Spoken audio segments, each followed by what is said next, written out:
পশ্চিমবঙ্গ সরকারের অনগ্রসর সম্প্রদায় কল্যাণ দফতরের উদ্যোগে মালদার গাজল ব্লকের অন্নদাশঙ্কর সদনে মঞ্চস্থ হল আদিবাসী ভাষায় নাটক প্রতিযোগিতা। উপস্থিত ছিলেন গাজলের বিডিও সুদীপ্ত বিশ্বাস, জয়েন্ট বিডিও সুব্রত শ্যামল, অনগ্রসর সম্প্রদায় কল্যাণ দফতরের গাজল আধিকারিক সঞ্জয় মণ্ডল অন্যান্যরা। এদিন প্রদীপ প্রজ্বলনের মধ্যে দিয়ে অনুষ্ঠানের সূচনা করা হয়। পাশাপাশি আয়োজিত হয় আদিবাসী নৃত্য। মালদার গাজল, উত্তর ও দক্ষিণ দিনাজপুর জেলার 3টি দল অংশগ্রহণ করে এই নাটক প্রতিযোগিতায়।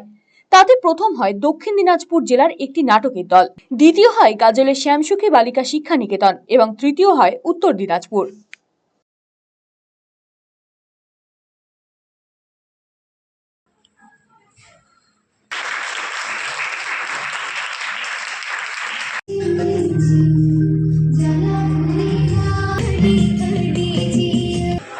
পশ্চিমবঙ্গ আদিবাসী উন্নয়ন দপ্তরের উদ্যোগে জোনাল লেভেলে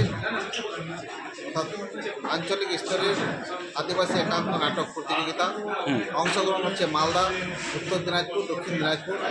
অনুষ্ঠিত হচ্ছে আমাদের গাজল ব্লক অন্নদাশঙ্কর সদনে।